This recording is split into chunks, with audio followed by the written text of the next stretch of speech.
Good morning and welcome back to Shanti Kunj online classes. Children, हम पढ़ रहे थे chapter number 4 sorting material into groups, है ना। और इस चैप्टर में हमने क्या क्या पढ़ा था?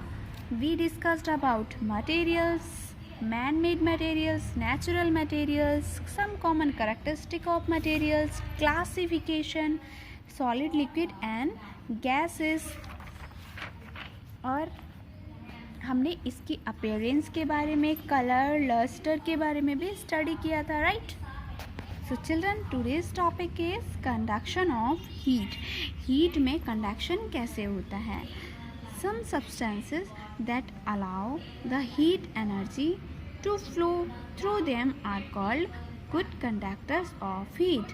तो कुछ सब्सटेंसेस ऐसे होते हैं जो हीट एनर्जी को फ्लो होने देते हैं, उन्हें हम गुड कंडक्टर ऑफ हीट कहते हैं, यानी वो अच्छे कंडक्टर होते हैं ऊष्मा के।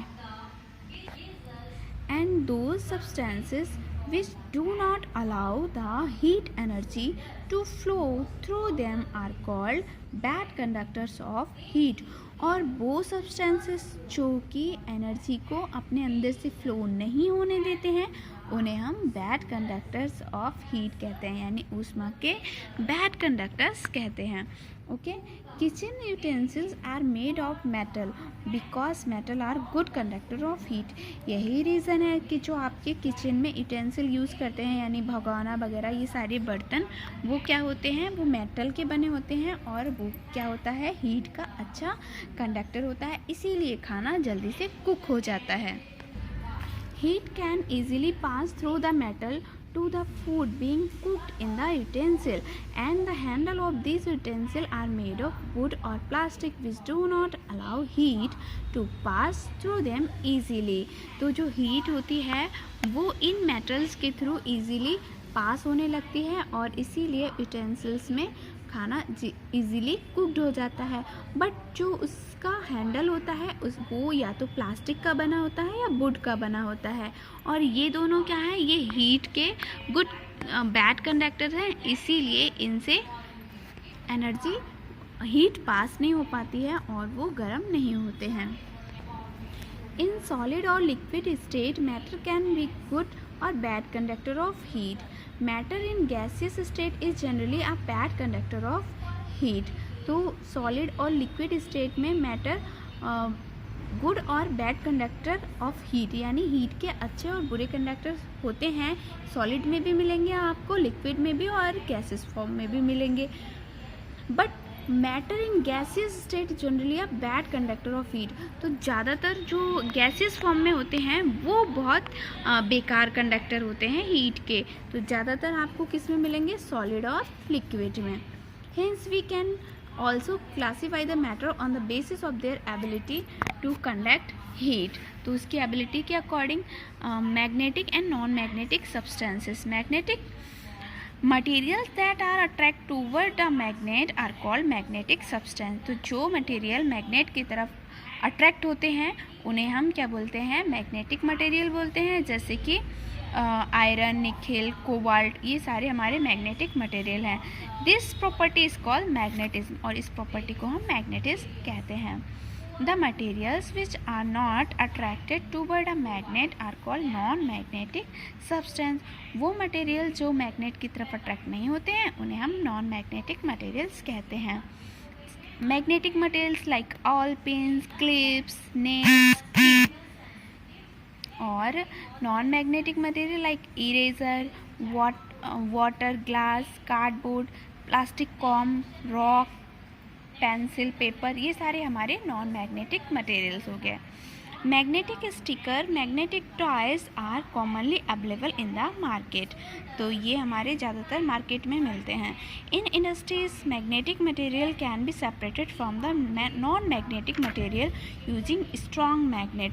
तो इंडस्ट्रीज़ में क्या होता है कि इनको अगर सेपरेट करना है तो ये क्या करते हैं? एक बहुत ही स्ट्रॉन्ग मैग्नेट लेते हैं, उससे मैग्नेटिक जो मटेरियल्स होते हैं वो मैग्नेट में इजीली चिपक जाते हैं, जिसकी वजह से वो उसको सेग्रीगेट या फिर उसको सेपरेट कर लेते हैं।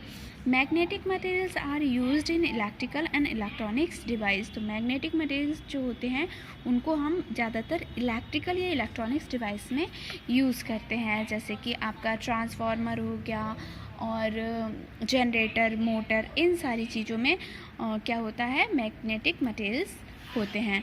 How are materials group. अब मटेरियल्स को ग्रुपिंग कैसे की जाती है, not all different looking things may differ from each other in all respect, some may be similar in one way or other, such similarity may be terms of their color, shape, size, physical state etc. Use. So क्या होता है, कुछ materials ऐसे होते हैं जो same भी होते हैं और कुछ डिफरेंट भी होते हैं, और जब वो सेम होते हैं तो हो सकता है उनका कलर सेम हो, शेप सेम हो, साइज सेम हो या उनके फिजिकल स्टेट सेम हो। Things which are similar in one or more way can be group together. तो जिनमें दो या दो से ज़्यादा या एक से भी ज़्यादा अगर सिमिलरिटीज़ है तो उनको हम एक साथ में ग्रुपिंग कर देते हैं। All human being can be divided into groups, males and females. Like human beings को ग्रुप मेल और फीमेल में डिवाइड किया गया है, राइट। और our food item can be grouped as cereal, pulse, fat, oils. तो हमारे ऐसी खाने की चीज़ों को भी डिवाइड कर दिया गया है। Your clothes may be grouped into various groups such as pant, shirt, kurta.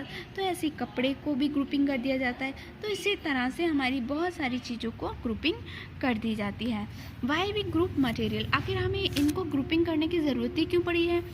Grouping is done because it help in sorting out the object. सबसे ज़्यादा हमें हेल्प हो जाती है कि अगर हमें कहीं जल्दी में जाना है तो हम इजीली उनको छांट सकते हैं।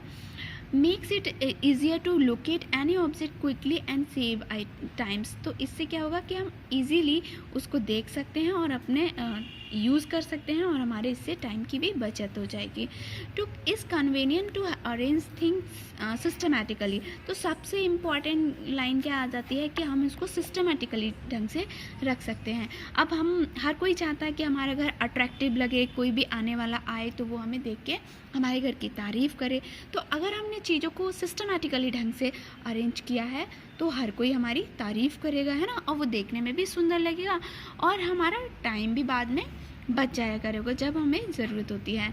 तो these are the factor which is very important for the grouping materials. Okay children, now moves toward your exercise. In your exercise we already completed, tick the correct options.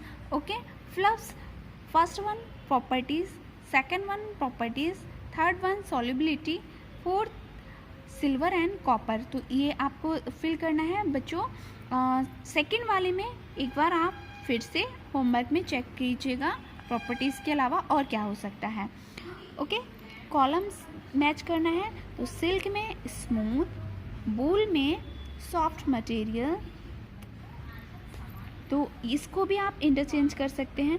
Okay, chalk rough होती है, diamond hardest material होता है, आल्पिन magnetic material है, pencil non magnetic material है। Okay, यहाँ पर two example देने हैं आपको। मैन मेड हो गया, ग्लास हो गया, स्टील हो गया, नेचुरल मटेरियल मार्बल और minerals, translucent material clothes, oily paper, opaque material wood and metal sheet, magnetic material आल्पिन and clips, non magnetic material eraser and cardboard. Okay, one words में देखो, फर्स्ट है the material which do not occur in nature, that is man made materials. फिर है material that have shiny surface, that is lustre. Question number 3, material which dissolve in water, soluble. Material that allow the light to pass through them, transparent. फिर materials through which you can see at all, opaque, you cannot see at all, that is opaque, अपारदर्शी। material that can conduct electricity, that is conductor. Okay, so children, long answer में what is the material? Children next class में हम long answers करेंगे। अभी आपको इतना ही homework copy में अच्छे से करना है, इसको लर्न करना है। सो मिलते हैं नेक्स्ट लेक्चर में। Till then bye bye, take care.